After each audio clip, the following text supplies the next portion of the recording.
Assalamualaikum warahmatullahi wabarakatuh. Kita masuk ke pembahasan Multiple Classification Analysis atau kita singkat dengan MCA. Oke, teman-teman, di sini kita sajikan beberapa contoh teknik analisis data untuk variabel bebas ataupun dependent variabel dengan skala nominal, ordinal, interval, dan variabel bebas atau independent variabel dengan skala nominal, baik dia dikotomi ataupun politomi ya. Nah, teman-teman, kenapa saya hanya menampilkan untuk skala tersebut? Karena memang kita akan membahas tentang multiple classification analysis di mana variabel tak bebasnya berskala interval dan variabel bebasnya bisa berskala nominal, baik dia dikotomi ataupun politomi. Nah, untuk metode analisis lain yang bisa mengakomodir kedua jenis skala tersebut dalam artian sesama skala kategorik, baik variabel dependen ataupun independennya, ataupun gabungan variabel dependennya kuantitatif dan variabel independennya kualitatif. Itu banyak sekali memang teknik analisis datanya yang beberapa dari metode ataupun teknik analisis data itu sudah pernah teman-teman pelajari di perkuliahan lain seperti misalnya di non-parametrik gitu ya, ataupun di pembelajaran lainnya. Nah, berikut beberapa contoh analisis data yang bisa teman-teman gunakan untuk menganalisis data sesuai dengan skala ukur dari variabel penelitiannya. Oke, apa itu sebenarnya MCA? MCA dapat dikerjakan atau dijelaskan dengan mudah sebagai regresi berganda dummy variabel. Ya, jadi dalam proses pengerjaannya teman-teman bisa menggunakan metode estimasi seperti pada regresi berganda. Jadi langkah-langkahnya cukup mudah.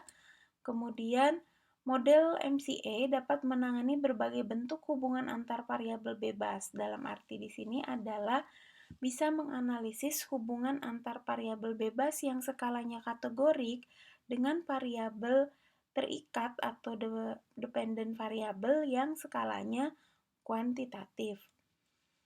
Metode MCA ini termasuk ke dalam salah satu jenis analisis inferensia, di mana variabel tak bebas adalah variabel kuantitatif dan variabel bebasnya adalah variabel kategorik yang disajikan sebagai dummy variabel. Kemudian, Multiple Classification Analysis atau MCA merupakan model aditif yang memiliki lingkup penggunaan yang lebih luas dibanding dengan model regresi linear.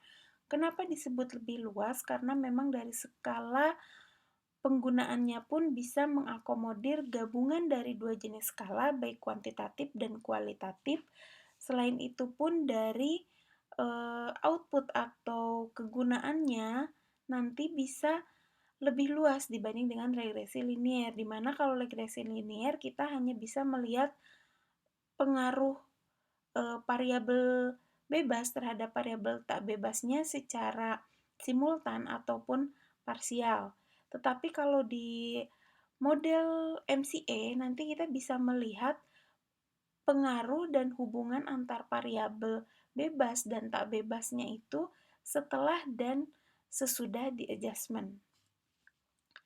Kemudian skala pengukuran untuk variabel bebas maupun tidak bebas dalam model MCA bisa berupa skala interval maupun variabel dikotomi. Nah, ini beberapa definisi tentang MCA. Definisi menurut Andrew, dia menyatakan bahwa MCA dapat dengan mudah dijelaskan sebagai suatu metode analisis di mana variabel bebas berskala kategorik dengan sebuah variabel tidak bebas yang berskala numerik. Tujuan analisis dari MCA ini pertama untuk mengetahui pengaruh seluruh variabel bebas secara bersama-sama terhadap variabel tak bebas, sama seperti di regresi linear ya. Kemudian yang kedua, untuk mengetahui pengaruh setiap variabel bebas terhadap variabel tak bebas, baik dengan mempertimbangkan pengaruh variabel bebas lainnya maupun tidak. Jadi yang ini nanti yang disebut sebagai sebelum dan setelah adjustment. Beberapa keunggulan dari MCA. Pertama, MCA dapat menunjukkan pengaruh masing-masing variabel bebas terhadap variabel tak bebas sebelum dikontrol oleh variabel bebas lainnya yang disebut dengan unadjusted dan sesudah dikontrol oleh variabel bebas lainnya atau adjusted.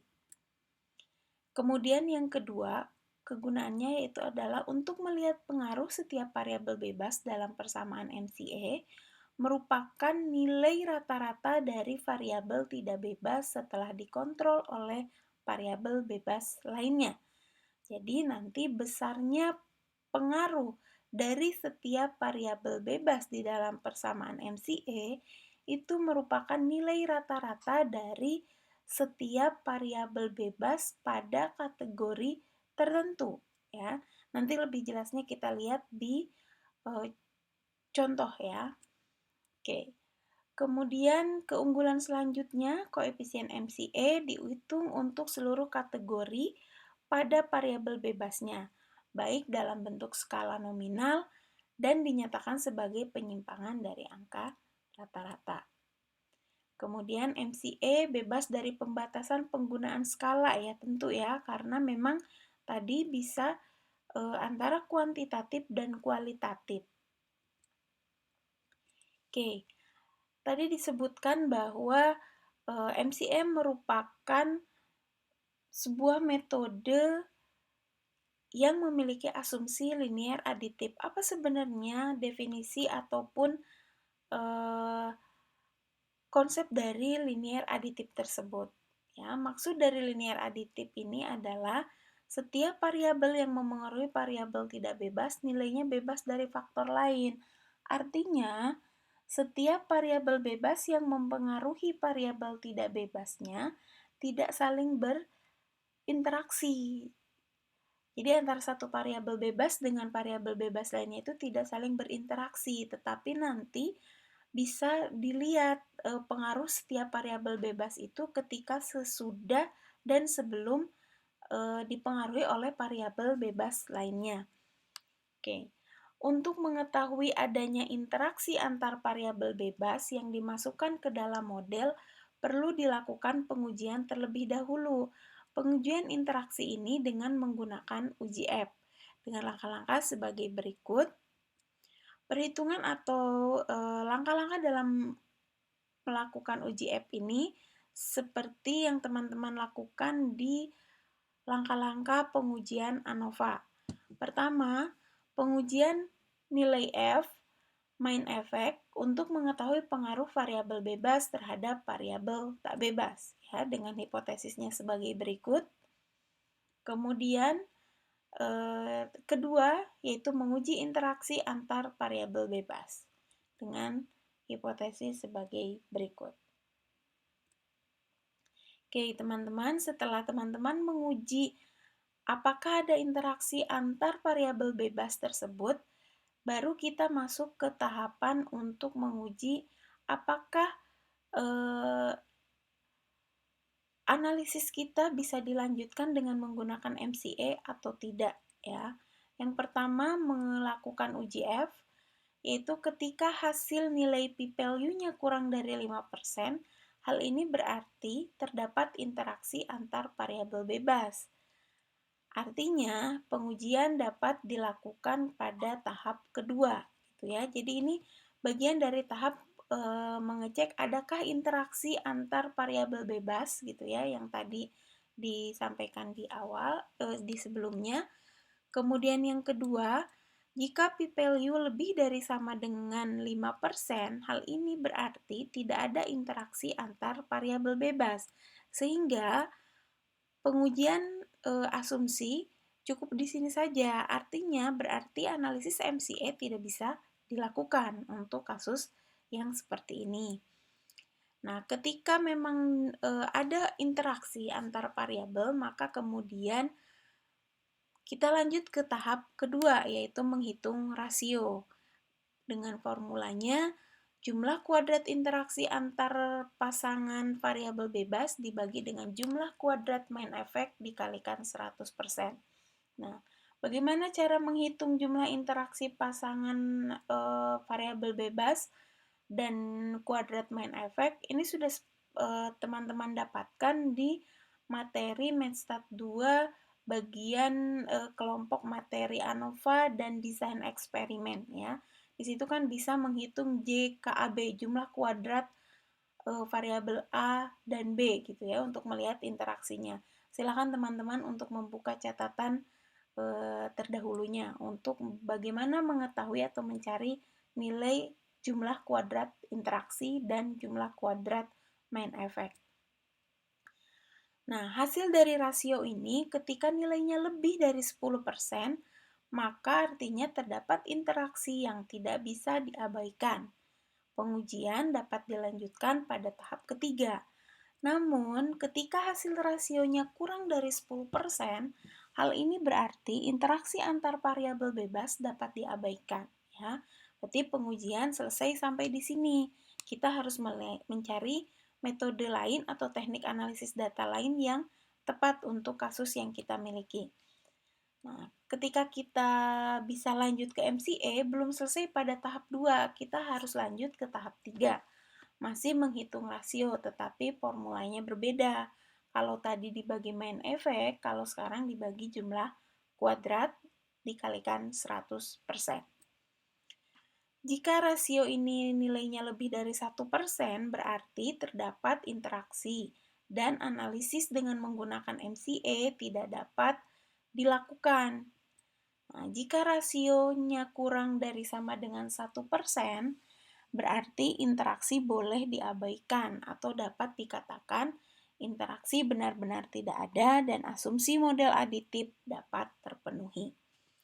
Oke, setelah ketiga tahap ini dilakukan dan semua asumsinya sudah terpenuhi, maka kemudian teman-teman bisa menganalisis data yang teman-teman miliki dengan menggunakan MCA. Ada catatan yang perlu diperhatikan ketika teman-teman mengolah MCA dengan menggunakan SPSS. Jadi, dalam SPSS itu tidak menghandle atau tidak mengakomodir interaksi dengan baik, sehingga apabila menggunakan MCA dan mengolahnya dengan SPSS, maka teman-teman harus menguji asumsi linear aditif terlebih dahulu untuk melihat apakah ada interaksi antar variabel bebasnya atau tidak. Beberapa statistik yang ada di dalam MCA. Yang pertama ada proporsi, yang kedua adalah korelasi parsial, dan yang ketiga ada koefisien determinasi.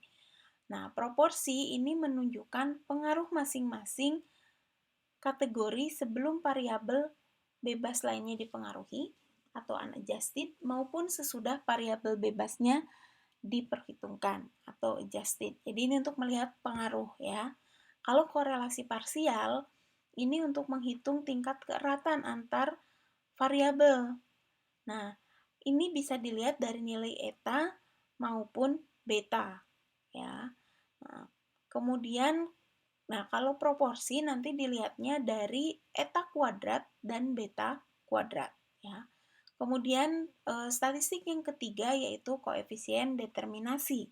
Ini digunakan untuk melihat seberapa besar atau seberapa mampunya variabel dari variabel bebas ini mampu menjelaskan variabel tak bebasnya atau kemampuan menerangkan variasi proporsi yang memengaruhi variabel respon atau tidak bebas. Nah, ini model umum atau persamaan umum dari MCA ya. Nah, seperti yang disampaikan tadi bahwa besarnya koefisien dari variabel bebas di dalam MCA merupakan nilai rata-rata ya. Nah, ini Y bar ini adalah nanti grand mean, AI itu adalah efek variabel bebas A yang berkategori ke I. Nah, nilainya ini nanti akan berasal dari nilai rata-rata. Estimasi parameter di dalam MCA dapat dilakukan dengan dua pendekatan. Yang pertama, Meminimalkan jumlah kuadrat error, sum of square error, seperti yang teman-teman sudah pelajari di analisis regresi linier. Kemudian yang kedua, mencari solusi dari sejumlah persamaan normal berdasarkan banyaknya variabel bebas di dalam model. Nah, untuk pertemuan sekarang kita akan lebih membahas pada poin yang pertama ya, dengan pendekatan meminimalkan jumlah kuadrat error. Namun sebelum melanjutkan ke tahapan tersebut, tahapan uji tersebut, kita lihat dulu contoh dari persamaan normal dengan 3 variabel bebas yang tentunya analisisnya akan kita coba pelajari di pertemuan berikutnya ya. Nah, di sini ada A besar I. A besar I ini adalah nilai rata-rata variabel tak bebas Y yang memiliki variabel bebas A kategori ke I. Jadi nanti nilai rata-rata dari variabel dependennya atau variabel Y-nya pada kategori ke I di variabel bebas ke A. Ya, kan nanti ada banyak tuh variabel bebasnya, bisa ada 3, bisa ada 2 gitu ya. Kalau ada 2 berarti cukup sampai BJ nanti. Seperti itu. Kemudian ini ada ralat sedikit di persamaan AI. Harusnya yang terakhir ini adalah dikurangi 1 per WI, bukan WJ ya. Nanti teman-teman koreksi ya. Oke. Ini penjelasan dari persamaan tadi. Oke. Beberapa jenis uji yang akan dilakukan di dalam MCA. Yang pertama, uji simultan. Tentunya untuk menguji signifikansi pengaruh variabel bebas dalam model secara simultan terhadap keragaman variabel tak bebas ya. Kalau teman-teman menggunakan SPSS ini sama persis dengan uji ANOVA ya, tetapi ketika kita melakukan perhitungan secara manual, maka formulanya seperti yang teman-teman lihat di slide ya. Oke.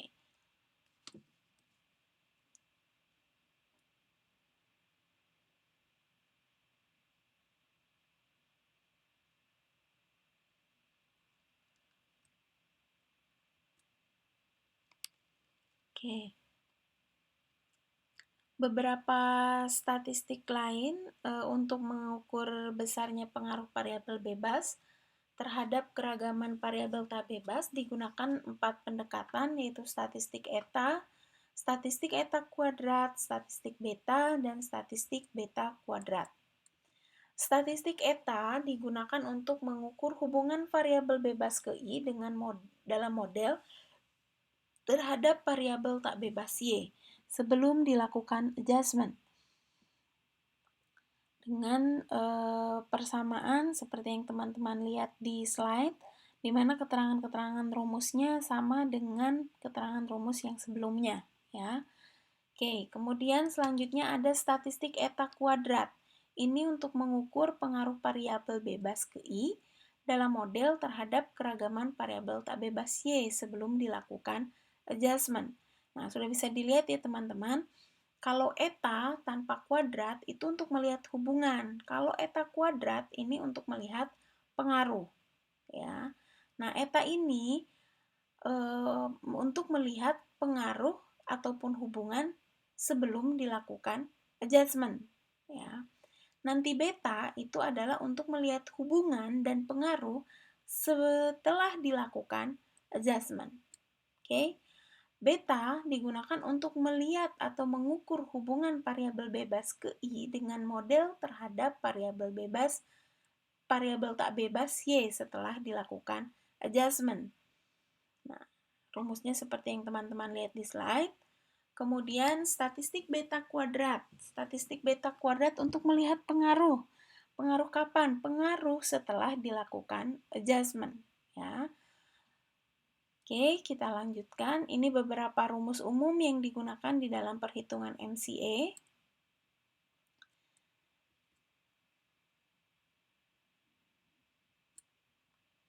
Oke, kita lihat contoh ya. Mudah-mudahan dengan contoh teman-teman bisa lebih memahaminya. Nah, di sini ada pengaruh tingkat kesulitan tugas dan semangat kerja terhadap kinerja karyawan. Jadi nilai dari mulai angka 3, 2, 9 sampai dengan baris terakhir kedua yaitu 330 itu adalah nilai kinerja karyawan ya. Jadi data kita untuk variabel Y. Artinya seperti ini, ada sampel tingkat kesulitan kerjanya mudah, semangat kerjanya rendah, maka nilai kinerja karyawan tersebut 3. Begitu juga kemudian untuk yang satu, ini misalkan ada karyawan lainnya. Dia tingkat kesulitan kerjanya mudah, semangat kerjanya rendah, nilai kinerjanya hanya 1 gitu ya. Oke. Nah, pada tahap pertama pengerjaan MCA, kita harus menghitung rata-rata dari setiap baris, kolom, dan rata-rata total ya. Karena tadi harus diingat di dalam persamaan umum MCA bahwa koefisien variabel bebas itu berasal dari nilai rata-rata variabel tak bebas Y yang memiliki kategori bebas A, kategori I. Nah, sekarang kita menghitung rata-rata untuk baris ya, variabel tingkat kesulitan kerja mudah. Nah, di sini nilai rata-ratanya 6. Dari mana nilai 6? Nilai 6 ini adalah dari rata-rata ke-15 data yang berada pada kategori mudah. Jadi 3 ditambah 2 ditambah 9 dan seterusnya sampai dengan ditambah 8 dibagi dengan 15. Diperolehlah nilai 6 ya. Kemudian bagaimana cara menghitung nilai rata-rata yang kolom? Sama.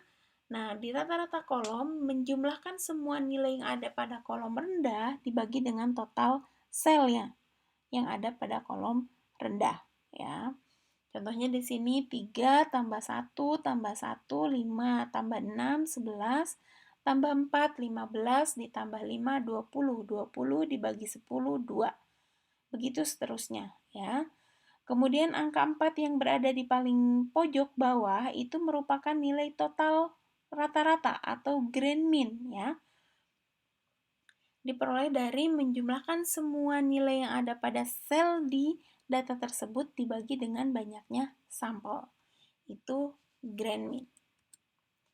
Nah, setelah itu kita akan mencari nilai dari beberapa komponen yang perlu kita ketahui. Yang pertama T, UI, U2, dan E. T itu sigma I sama dengan 1 sampai 2. Ini karena variabel kesulitan kerja hanya 2 kategori. Kemudian variabel J itu adalah motivasi kerja. Ya, tadi ada 3 kategori. YIJ dikurangi Y besar bar dikuadratkan. YIJ itu adalah nilai dari setiap sel atau nilai setiap sampel ya. Dikurangi dengan nilai grand mean baru dikuadratkan. Didapatlah nilai T 360. Kemudian selanjutnya kita menghitung UI, U1 dan U2 ya. Nah, di sini U1 ini untuk tingkat kesulitan kerja, sigma I sama dengan 1 hingga 2 WI dikalikan dengan YI dot bar dikurangi Y besar bar dikuadratkan. WI-nya apa? WI ini adalah pembobot. Di sini pembobotnya adalah jumlah dari individu yang berada pada kategori ke-I. Ya, di sini kebetulan yang pertama adalah kesulitan kerja, berarti ini jumlah sel yang terisi pada setiap kategori di kesulitan kerja ya.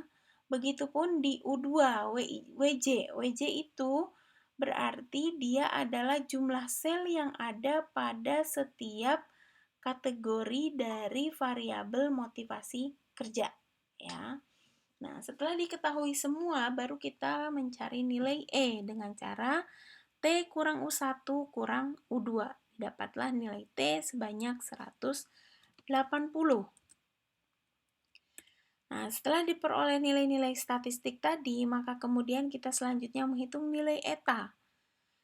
Eta sama dengan UI 1 dibagi T diakarkan, ya, begitupun dengan eta 2.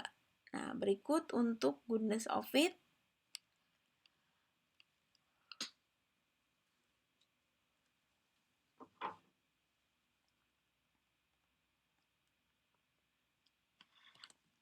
Baik, kita lanjutkan.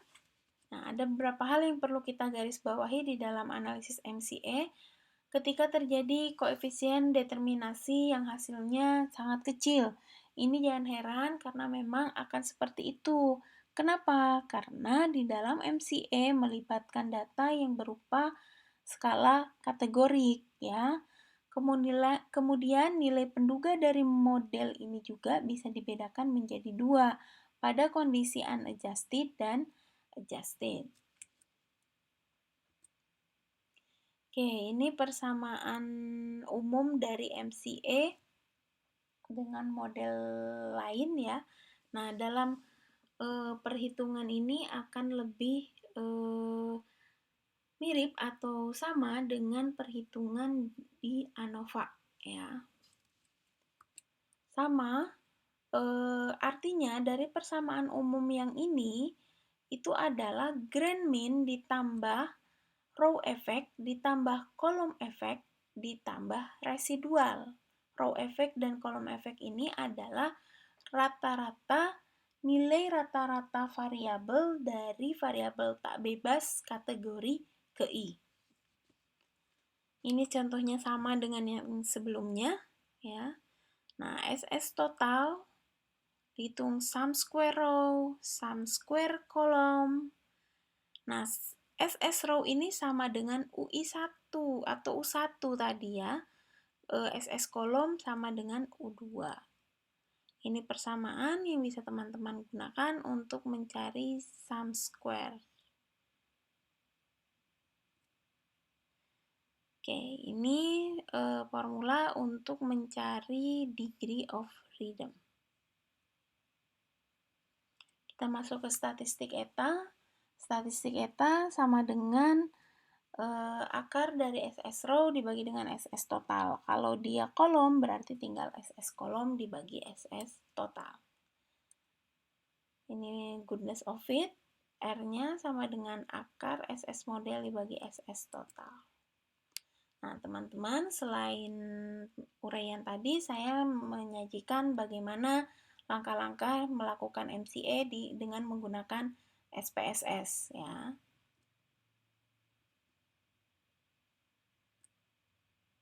Nah, kita lihat outputnya sama dengan ANOVA ya. Nah, analisis ANOVA ini digunakan untuk mengecek asumsi pada tahap pertama ya. Oke, begitupun untuk menghitung nilai-nilai statistik berikutnya bisa diambil dari tabel ANOVA ini. Oke, tingkat kesulitan kerja. Nah, kita lihat di mana posisi dari hasil setiap perhitungan ini. SS total sama dengan 360. Jelas ya, SS total. Kemudian SS row itu berarti task difficult, kesulitan kerja. SS kolom itu berarti motivasi kerja ya, itu nilainya relatif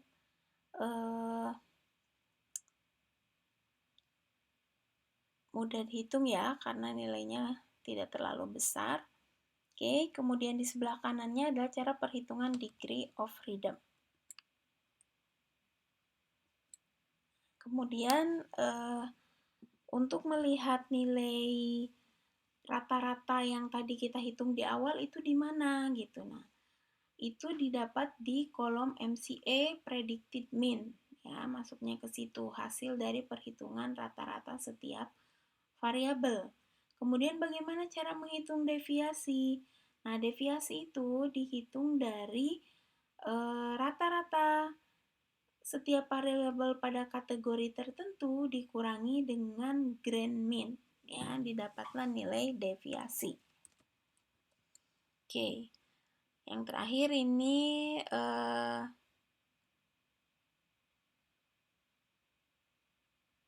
R-square ya, koefisien determinasi. Nilainya nggak terlalu besar, tapi ini tidak masalah ya, seperti yang sudah tadi kami jelaskan. Oke, demikian uraian untuk pembelajaran MCA. Silakan dilanjutkan dengan latihan, mudah-mudahan latihan ini bisa membantu pembelajaran teman-teman, dan mohon maaf kalau videonya masih jauh dari maksimal, mudah-mudahan ke depan kita bisa perbaiki lagi ya. Nah, untuk latihan MCA ini silahkan teman-teman upload di tugas absensi sebagai bahan evaluasi saya apakah pembelajaran sesi ini bisa dipahami atau masih perlu pendalaman ya. Oke, terima kasih atas perhatiannya. Assalamualaikum warahmatullahi wabarakatuh.